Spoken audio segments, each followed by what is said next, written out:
Tuhan ampuni aku Tuhan. Proses aku. Aku menyerah dalam tangan-Mu. Ribuan dosa itu dihilangkan, dilupakan. Yang satu ini yang Tuhan ingat. Itu Tuhan. Mungkin ada banyak kesalahan saudara. Ada yang mungkin saudara duduk ini terakhir kali saya mau gereja. Karena saya begitu jahat. Kayaknya gak pantas. Stop. Saudara disayang Tuhan. Tapi mau relakan hatimu untuk diproses. Seperti bejana. Waktunya singkat saudaraku, untuk kita masuk pada gereja yang sempurna. Relakan hatimu untuk kita diproses dalam kasih Tuhan.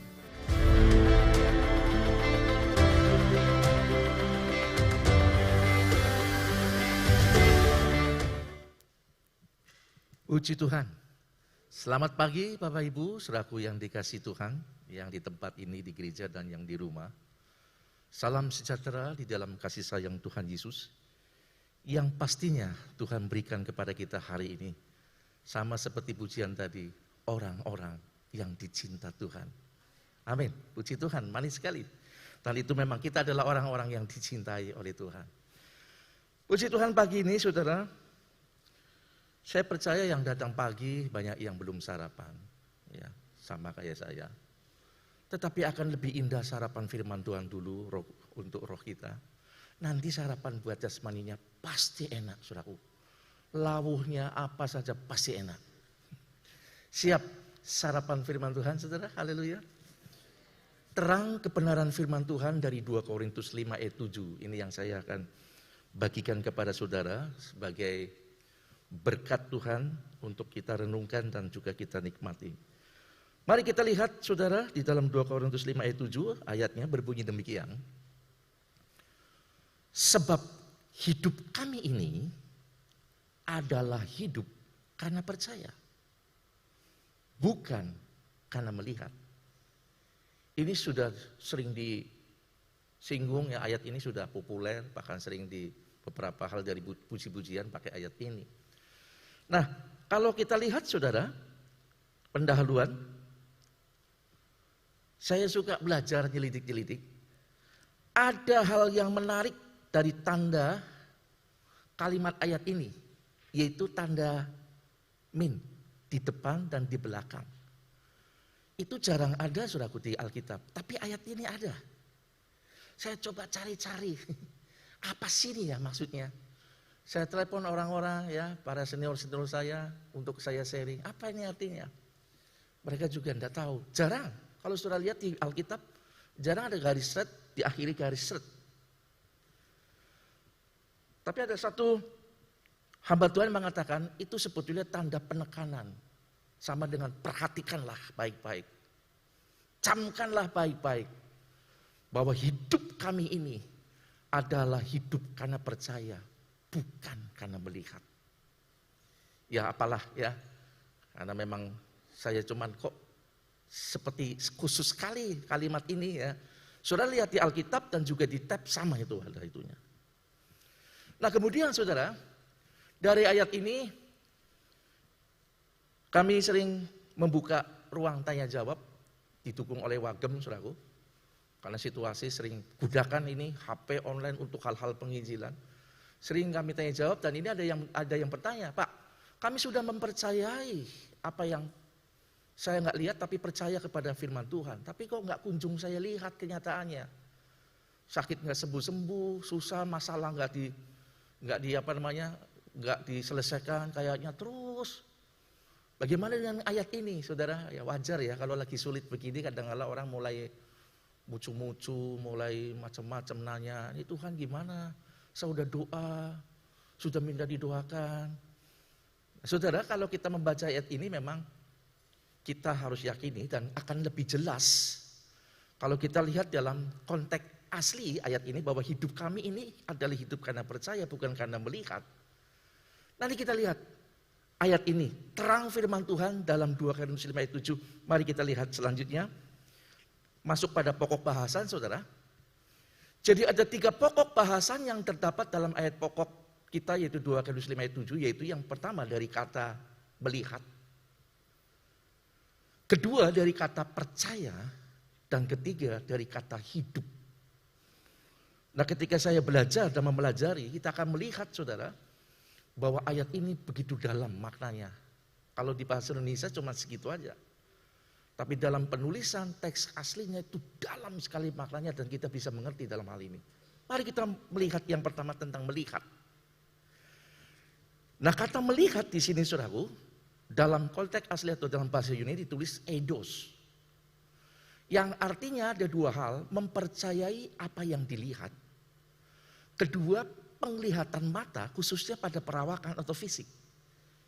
Jadi ayat ini berbicara hidup kami karena percaya bukan karena mempercayai yang saya lihat. Hidup saya percaya kepada firman Tuhan bukan karena penglihatan mata saya dari fisik atau perawakan. Nah, kenapa saudara? Karena dalam kehidupan kita dalam apa yang kita lihat lewat mata kita tidak selalu benar. Bahkan kadang malah menipu. Saya sering perjalanan jauh dalam pelayanan, saudaraku, baik dalam wilayah atau pelayanan keluar. Itu kalau saya jalan di jalan tol atau jalan biasa pas panas, itu di jalan itu saya kelihatan dari jauh seperti kayak ada air, gitu ya. Ih, apa ya itu ya? Tapi kalau didetekin tidak ada. Tapi mata saya lihat kayak ada air di jalan itu. Kayak ada kaca gitu ya, yang bergerak-gerak. Tapi sebetulnya tidak ada. Itu penglihatan mata, saudaraku. Nah, kalau toh hal yang kita lihat itu benar, saudara, dalam penglihatan kita, itu pun belum tentu benar dan dapat dipercayai dari apa yang kita lihat. Sebab yang kita lihat itu cuma subjeknya, dalam apa luarnya. Tapi belum tentu seperti apa yang kita lihat. Saya kasih contoh dalam 1 Samuel 16 ayat 6-7, itu waktu ketika Samuel mau mengurapi Daud menjadi raja. Lalu dipanggillah oleh bapaknya, saudaraku, Isai, anak-anaknya kumpul. Waktu itu Daud nggak muncul, belum muncul. Dijejer, saudara. Mau diurapi sebab Tuhan mau pilih raja menggantikan Saul dari keluarga Isai ini. Lalu kita lihat di ayat 1 Samuel 16 ayat 6. Ketika mereka masuk dan Samuel melihat Eliab, ini anak sulung. Tinggi, besar, gagah. Matanya Samuel melihat lalu berpikir, sungguh di hadapan Tuhan sekarang berdiri yang diurapinya. Cuman di pikiran, belum ngomong loh. Wih, ini dia. Pas, cocok buat penglihatan Samuel. Tapi lihat apa kata Tuhan. Lanjut 1 Samuel 16 ayat 7. Tetapi berfirmanlah Tuhan kepada Samuel, jangan pandang parasnya atau perawakan yang tinggi, dedek. Sebab aku telah menolaknya. Bukan yang dilihat manusia yang dilihat Allah, itu dia. Manusia melihat apa yang di depan mata, tetapi Tuhan melihat hati. Itu maksud ayat tadi.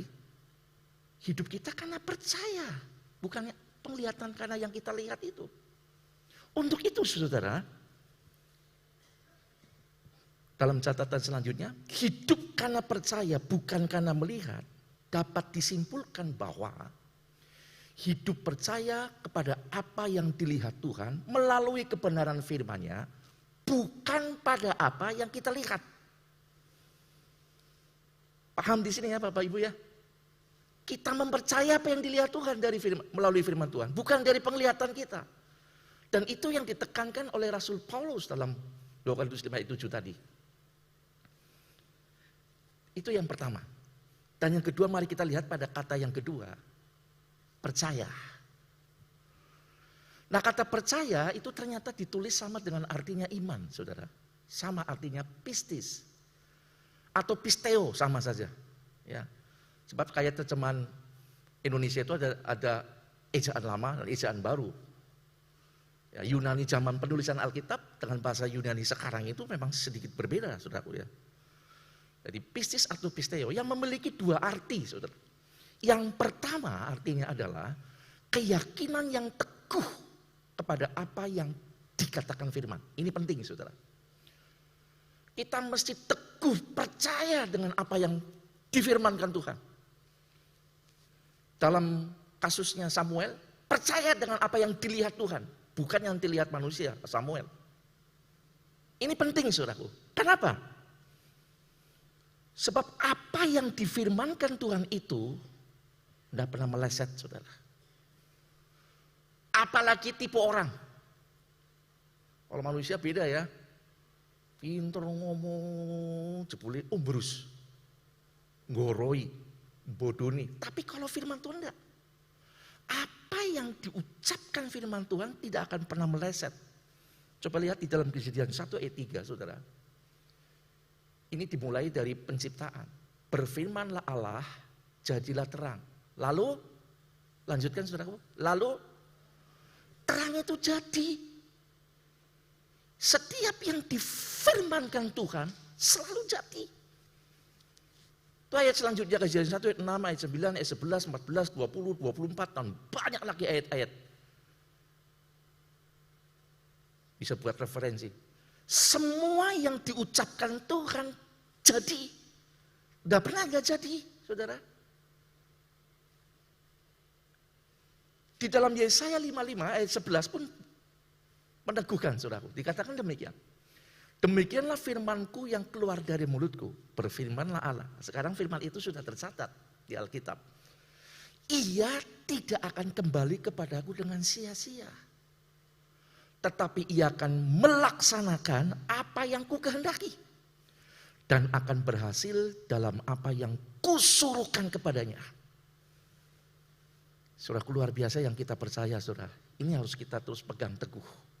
Firman Tuhan itu. Ya dan amin. Kemudian dalam Bilangan 23 ayat 19. Allah bukanlah manusia. Sehingga ia berdusta, bukan anak manusia, sehingga ia menyesal. Masakan ia berfirman dan tidak melakukannya, atau berbicara dan tidak menepatinya? Tanda tanya. Ini adalah tanda tanya yang gak perlu dijawab, sebab kita tahu semua jawabannya. Allah itu tidak mungkin berdusta sehingga menyesal. Saya pernah bahas ini. Sehingga ia menyesal maksudnya begini, Allah gak pernah keterucut salah ngomong. Aduh, aku kok terlanjur janji sama itu ya, waduh, nyesel aku. Kenapa kau harus janji seperti ini sama dia? Oh, Tuhan gak kayak gitu, Tuhan gak pernah salah ngomong. Manusia kadang-kala cepat ngomongnya, baru mikir. Kalau Tuhan tidak. Semua yang diucapkan itu sudah dirancangkan, sudah dipikirkan. Dan setiap yang diucapkan Tuhan, dia gak pernah menyesal. Pasti digenapi. Tidak kayak kita. Ngomong jeder gede udah itu nyesel, aduh kenapa aku ngomong gitu ya, waduh mesti dibayar ini, mesti dipenuhi ini, aduh aku kadung janji iman gede banget ya, kenapa nggak segini, harusnya segitu, kayak Anania Safira aja saudaraku. Itu manusia tapi tidak dengan Tuhan. Ia tidak akan pernah menyesal, firman-Nya nggak pernah dikoreksi lagi, nggak pernah dibatalkan. Lalu dikatakan, masakan ia berfirman dan tidak melakukannya, dan berbicara dan tidak menepatinya? Pasti ditepati. Saudara, ini pegang kita firman Tuhan. Haleluya. Pegang ini. Nah, kalau kita sudah mau hidup kayak gini, saudaraku, saya memberikan satu kata-kata. Mungkin bisa buat kata-kata semangat atau dorongan. Jika kita mau lanjut hidup. Firman Allah adalah alasan untuk kita hidup. Amin. Alasan untuk kita hidup apa? Masih ingat khotbah pengajaran Bapak Gembala? Arahnya udah jelas nih. Saudara mau pegang apa? Mau percaya apa? Alasan saudara mau hidup apa yang untuk menuju ke sana ini? Tuhan datang. Sebelumnya nanti ada pemerintahan Antikris. Ini. Jadi jika kita mau lanjut hidup, maka jadikanlah firman Allah sebagai alasan satu-satunya untuk kita hidup. Haleluya. Nah, arti pistis yang kedua atau percaya, tadi yang pertama ya, Arti dari pistis atau pisteo atau kata percaya, arti yang kedua adalah jaminan kepastian. Luar biasa. Apa yang difirmankan Tuhan itu memiliki jaminan kepastian. Tidak mudah-mudahan. Dan tidak berlaku kata tidak. Tapi ya untuk firman-Nya. Pasti dikenapi. Ini ada satu ayat yang begitu indah dan harus jadi pegangan kita. Mungkin saudara jarang ini baca tapi nggak pernah nggak pernah. Iya ayat ini kok luar biasa sekali. 2 Korintus 1 ayat 19 dulu kita baca. Karena Yesus Kristus, anak Allah yang telah kami beritakan di tengah-tengah kamu, yaitu olehku dan oleh Silwanus dan Timotius, bukanlah ya dan tidak, tetapi sebaliknya di dalam dia hanya ada ya. Wah, aminnya cuma 2 orang. Di dalam Tuhan bukan ya dan tidak, tapi adanya ya. Kurang keras. Ya. Itu dia. Ini firman berulang-ulang saya bolak-balik baca. Ya, mungkin ya bukan cuma hamba Tuhan, sebaiknya setiap jemaat tiap hari baca harian ya. Kejadian waktu udah bolak-balik berapa kali nggak terhitung. Saya bolak-balik ketemu ayat ini, baru saya, ini luar biasa ayat ini. Di dalam Tuhan ini bukan ya dan tidak, tapi ya. Gak kenal tidak, apalagi mudah-mudahan. Ayat yang ke-20. Sebab Kristus adalah ya bagi semua janji Allah. Semua janji-janji Allah buat kita itu hanya dipenuhi di dalam Kristus. Makanya di luar Yesus, nol, bukan Tuhan.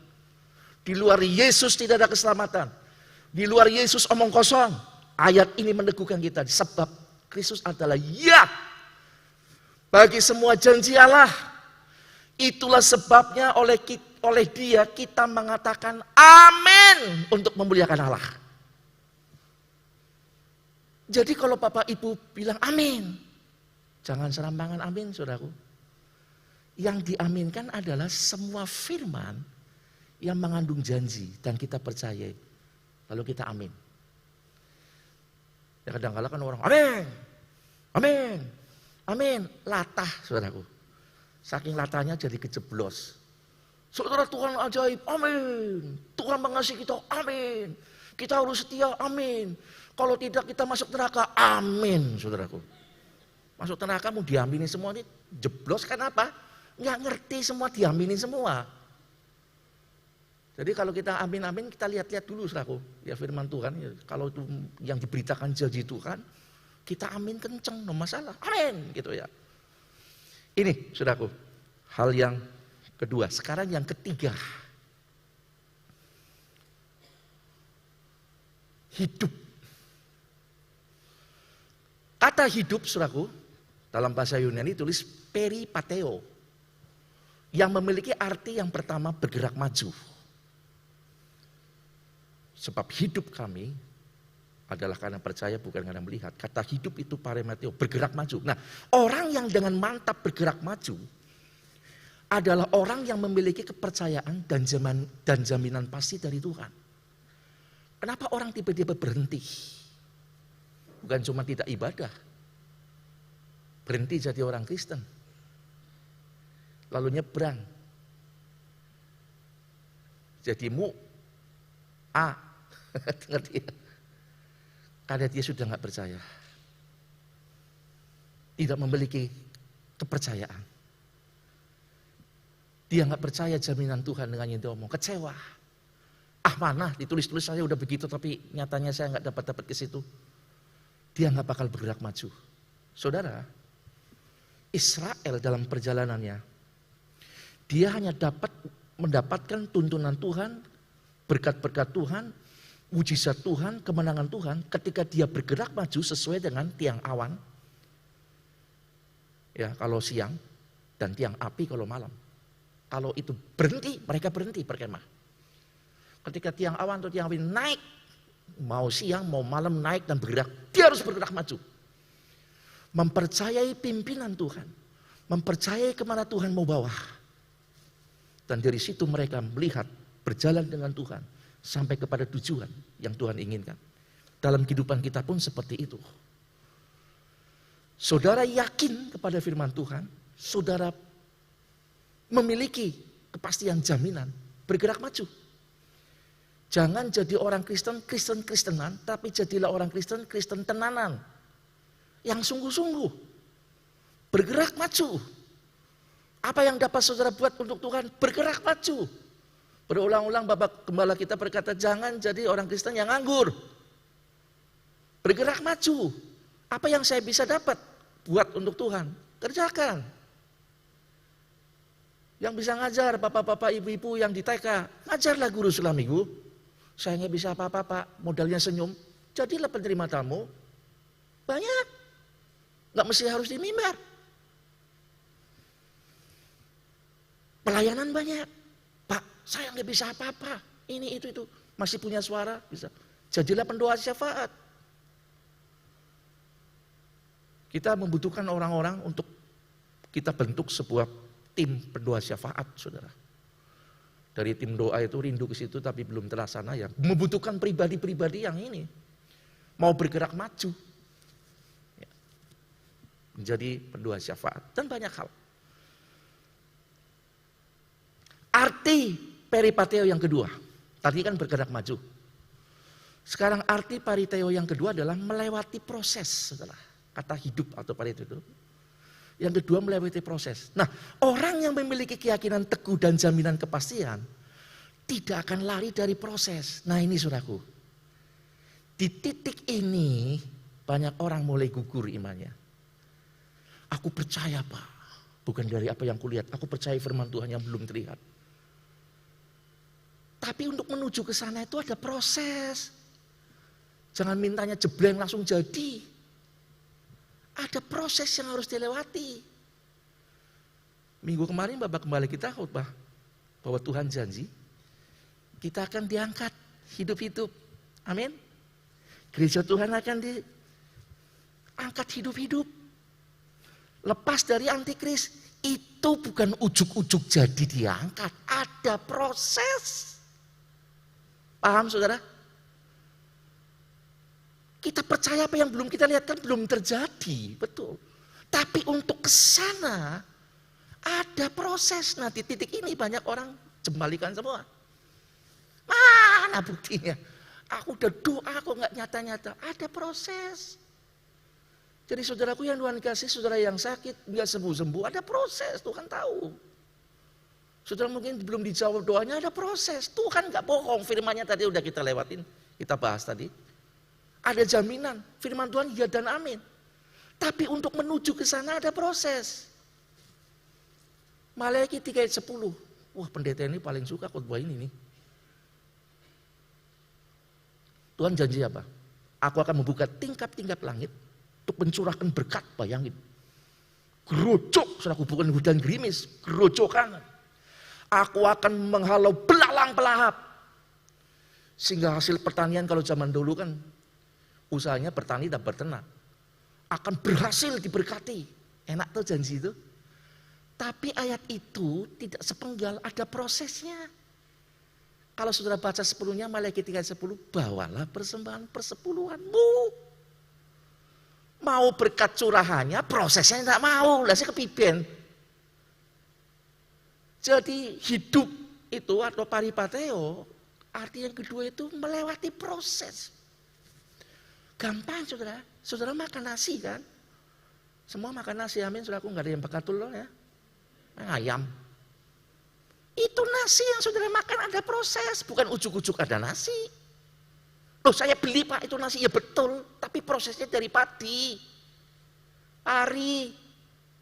Pari punya menteleng begitu nggak langsung ditanak, digiling saudaraku biar gabahnya hilang.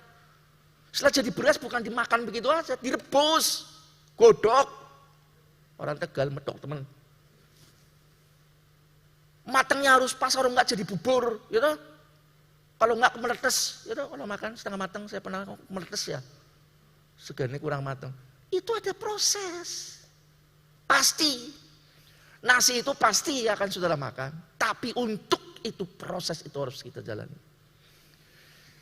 Jadi kadang-kadang kalau kita menangkap sebuah janji firman Tuhan, jangan saudara pikir instan, ujuk-ujuk langsung jadi. Mintanya hari ini aku berdoa, besok langsung dijawab, tunggu dulu. Memang saudaraku dalam kasus-kasus tertentu, tidak menutup kemungkinan Tuhan bikin mujizat. Bukan besok, hari itu juga Tuhan ketika saudara berdoa, cereng jadi itu mujizat. Tetapi ayat ini berbicara ada proses. Saudara. Ya. Lanjut pada catatan selanjutnya. Proses harus kita lewati. Artinya saudaraku, kita hanya melewati proses bukan untuk tinggal di dalamnya.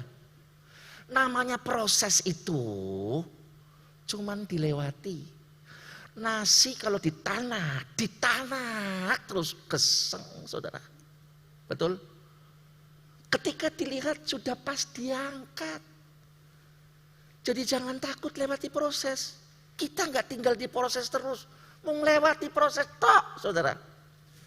Untuk menuju atau menikmati apa yang tidak lihat yang kita percayai. Tuhan kita begitu murah hati. Tetapi Tuhan kita bukan murahan saudara. Maha murah tapi bukan murahan. Karena semua ada proses. Orang yang percaya dan memiliki kepastian tidak akan mati hanya karena melewati proses. Percaya saja. Tapi baru diproses kita nggak sabar. Halah, kesuwen. Halah ini. Lalu kita mencolot salah kita sendiri. Saudara. Orang yang percaya, perhatikan, dan memiliki kepastian tidak akan mati hanya karena melewati proses. Karena hanya melewati, bukan tinggal terus di proses itu. Contoh yang paling bagus, saudaraku, tidak ada dalam catatan. Yusuf. Bahkan dari beberapa hal, dari segi salah satu hal itu, buat saya, Yusuf lebih dari Ayub. Ayub ada catatannya. Dia bertanya dan ada keluhan juga. Tapi Alkitab tidak pernah mencatat Yusuf mengeluh dan mempertanyakan. Yusuf mendapatkan janji apa yang dia lihat lewat penglihatan, saudaraku. Belum nyata. Dia akan jadi pemimpin dari antara saudara-saudaranya. Dia percaya bukan apa yang dia lihat, tapi dia percaya dari apa yang Tuhan perlihatkan lewat firman-Nya, lewat visium penglihatan. Tapi kenyataannya nggak langsung jadi pemimpin, saudara. Dia lewat proses. Dihianati oleh saudaranya sendiri, dijual jadi budak. Tidak pernah ditulis Yusuf protes, Tuhan mana itu firman-Mu? Nggak cuma ngomong loh Tuhan, tapi pakai penglihatan, mana? Kok malah saudaraku malah nggak senang aku dijual jadi budak? Yusuf mengikuti proses.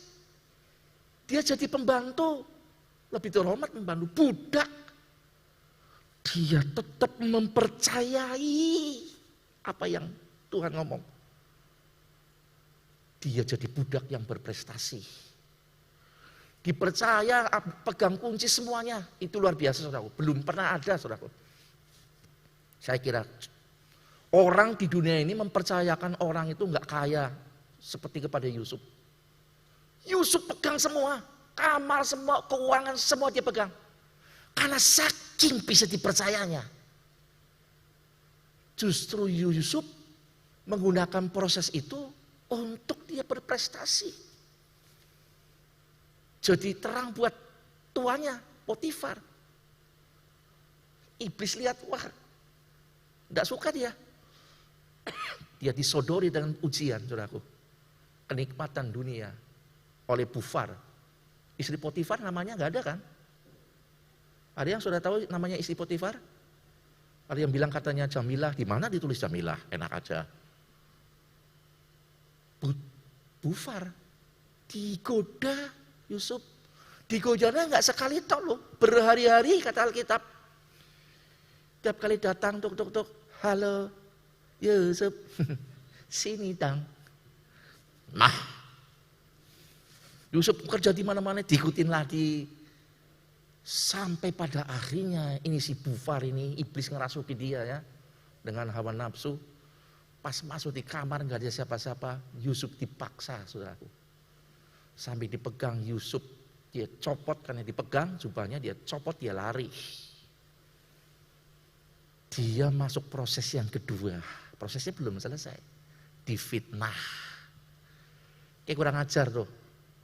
Budak diangkat, dipercaya kurang ajar. Kenapanya? Karena anak buahnya bilang, mau perkosa aku. Buktinya nih kelambine ucul-ucul. Saya bisa merasakan perasaan Yusuf. Karena saya pernah alami kayak gitu. Enggak melakukan tapi ada bukti. Loh, kamu di sana buktinya. Keluar kok dari situ. Mateng enggak saudara? Ketika saya cerita Yusuf ini saya bisa ngeranapi. Masuk proses dia, difitnah, masuk penjara. Tidak ditulis Yusuf ngomel, Tuhan mana janji Tuhan? Enggak. Tapi sampai pada proses selanjutnya, Yusuf betul-betul Tuhan menggenapi apa yang difirmankan oleh Yusuf kepada Yusuf lewat penglihatan. Dia betul-betul menjadi pemimpin di antara saudara-saudaranya. Firman Tuhan itu iya dan amin. Proses. Haleluya. Saudara ikuti proses Tuhan.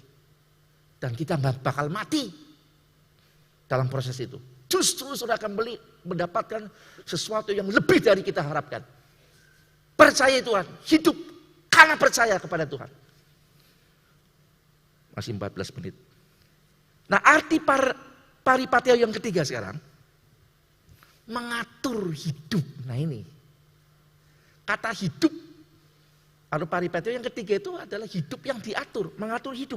Nah, karena kita percaya dan yakin akan jaminan firman Tuhan, saudara. Maka kita harus mengatur hidup kita.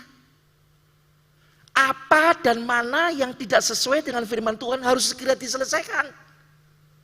Bukan aku percaya, aku pegang janjimu ya Tuhan, terus enak-enak aja. Ada tugas kita, saudaraku. Tuhan janjikan oke, tapi ada yang kita kerjakan, diatur hidup kita. Pokoknya penting aku percaya, titik. Belum bukti no, ya apa Tuhan, bener apa ora. Terus kita enak-enak aja nggak ngatur hidup, salah. Tapi kita harus atur hidup kita. Apa dan mana yang tidak sesuai dengan firman Tuhan harus diselesaikan, Bapak Ibu. Ya. Nah, orang yang percaya kepada firman Allah untuk mendapatkan apa yang Tuhan janjikan, tidak akan mungkin hidup dengan serampangan, saudara. Saya mau mendapatkan sesuatu dari Tuhan. Orang yang benar, ya, seperti semua anak Tuhan kayak gitu. Dia lalu mempersiapkan dirinya. Dia tidak akan berani hidup serampangan. Rasul Paulus memberi gambaran yang bagus mengenai hal ini, saudaraku. Ya, kita lihat aja ayatnya langsung. Di dalam 1 Korintus 9 ayat 25 dikatakan demikian, saudara. Tiap-tiap orang yang turut mengambil bagian dalam pertandingan, perhatikan kalimat merah, menguasai dirinya dalam segala hal. Mereka berbuat demikian untuk memperoleh suatu mahkota yang fana, tetapi kita untuk memperoleh suatu mahkota yang abadi. Orang untuk mendapatkan sesuatu yang fana di dunia ini, saudaraku, sampai mengatur hidupnya begitu rupa dengan kalimat menguasai dirinya dalam segala hal. Dia atur baik-baik ini untuk saya ke sana mendapatkan janji Tuhan ini. Gak serampangan, saudara. Hidup kita dikuasai dalam segala hal. Tadi saya katakan apa dan mana yang gak sesuai, cepat dibereskan, saudaraku. Kita keluar dari garis, masuklah garis lagi. Ada rambu-rambu yang mana mesti kita ikutin aturannya. Nah, kita harus menguasai hidup kita. Jangan serampangan, saudara. Ayat selanjutnya. 1 Korintus 9 ayat 26 dikatakan, sebab itu aku tidak berlari tanpa tujuan dan aku bukan petinju sembarangan saja yang memukul. Ini tipologi bahasa gambaran yang bagus sekali, saudaraku. Tentang mengatur hidup kita. Dari ayat ini, saudaraku, catatan selanjutnya, Paulus ingin mengajar tentang dua hal dalam hidup kita sebagai orang yang hidup karena percaya kepada firman Tuhan. Dua gambaran ini berbicara apa? Lanjut pada catatan selanjutnya. Kata tidak berlari tanpa tujuan itu artinya jangan hidup tanpa tujuan, saudara. Kita di dalam Tuhan itu punya tujuan. Bapak Gembala udah kasih gambaran tujuan kita nih nanti ke depan apa itu ada. Jangan jadi orang hidup tanpa tujuan. Nah Bapak Ibu, orang yang hidupnya mengenaskan, tragis, bukan pada matinya loh, bukan. Tapi hidup tanpa tujuan, ini orang yang paling tragis di dunia. Saya pernah ketemu teman saya dulu waktu SD, dia cukup berhasil saudaraku ya, seorang haji. Dulu waktu di SD sering saya kompasin saudara. Ya saya dulu kan nakal, saya nggak punya duit, saudaraku dia makan es, keplak, di es ya, saya satu. Tak ambil, bayar sama dia, saya pergi. Nggak berani dia sama saya. Sekarang dia berhasil, saya lagi nginjilin dia. Firman Tuhan tiap hari yang saya itu saya kirim ke dia. Dia nggak nolak, amin, amin, amin tok gitu ya. Dia punya kekayaan banyak, suatu saat main sama saya, dia ngajak makan itu tuh. Saya punya semua ya, alhamdulillah dia bilang begitu. Tapi saya bingung ke depan mau apa ya. Semua sudah ada, saya mau ngapain lagi? Saudara, saya bilang hidupmu tanpa tujuan. Sudah tercapai itu semua apa lagi nggak tahu. Hartamu mau kemana? Saya masuk ke situ tentang sebuah kehidupan. Tapi biasa udahlah, kita ketemu tidak membahas tentang agama. agamamu. Dia selalu menghindar seperti itu. Tanpa tujuan. Saya bilang kamu orang yang paling menyedihkan dan paling tragis hidupmu. Saudara jangan jadi orang hidup tanpa tujuan. Di dalam Tuhan kita punya tujuan. Ya. Nanti saya ikut Bapak Gembala. Saudara camkan baik-baik.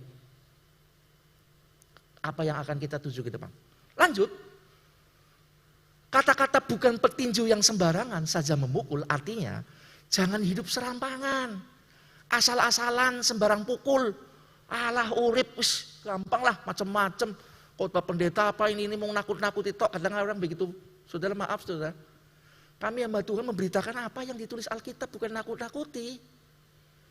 Kalau kita nggak beritakan, nggak kasih tahu salah kita di hadapan Tuhan. Di hadapan Tuhan kami disalahin. Lah kamu ngapain jadi alat tuh nggak pernah ngomong apa yang aku omongin. Wah repot, omongin. Jangan hidup serampangan, asal-asalan, sembarang pukul. Malah hidup sekali, udah buat senang-senang. Kadang-kadang ada slogannya, hidup cuma sekali. Yang penting enjoy. Ketika muda, hiduplah foya-foya. Mati tua, masuk surga. Loh kok gurih temen? Memang surga punya mbahmu. Lihat-lihat itu, ngomongnya enak sekali. Masih muda, hiduplah foya-foya. Mati tua, masuk surga. Ya kalau matinya tua. Waktu foya-foya malam itu malam terakhir. Masuk neraka dia. Nah orang-orang begini sebetulnya orang yang gak ngerti tujuan hidupnya. Ya. Jangan hidup serampangan. Jangan asal-asalan. Kayak orang sembarang pukul. Itu yang Paulus beri gambaran.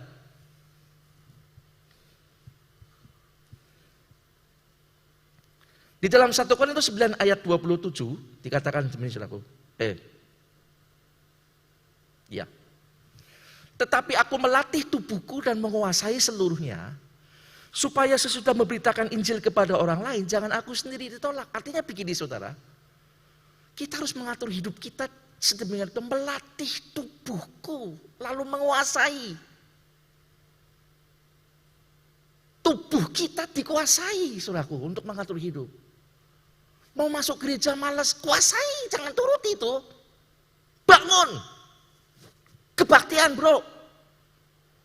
Tapi kadang-kadang lah, masih ada minggu ngarep, turu bela. Minggu depan masih ada minggu ngarep, turu lah. Lama-lama dia nggak bangun lagi saudaraku. Alias innalillahi. Nah itu dia. Tahu rasa dia kalau model begitu.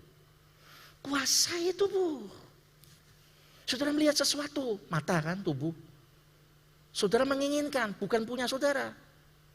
Kuasai dong, bukan punya saudara, diambil. Bukan hak saudara, dicek.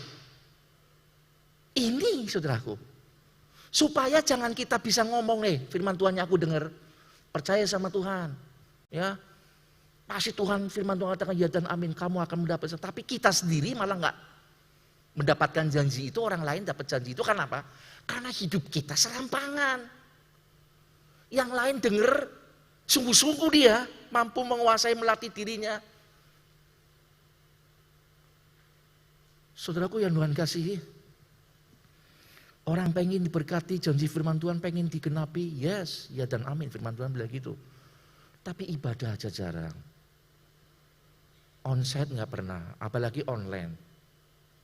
Mungkin sebentar lihat sambil duduk tiduran, melek wis amin. Tapi saya percaya di rumah nggak kayak gitu. saya cerita yang di sana-sana. Tapi katanya sana sini ada. Loh kepiye mau di ini? Kuasai. Atur hidup kita. Ini kayaknya nggak pas nih. Kalau saya nggak pas melenceng dari firman Tuhan ya jelas nggak ketemu sama janji Tuhan. Balik lagi saudara. Bertobat. Gitu loh. Haleluya.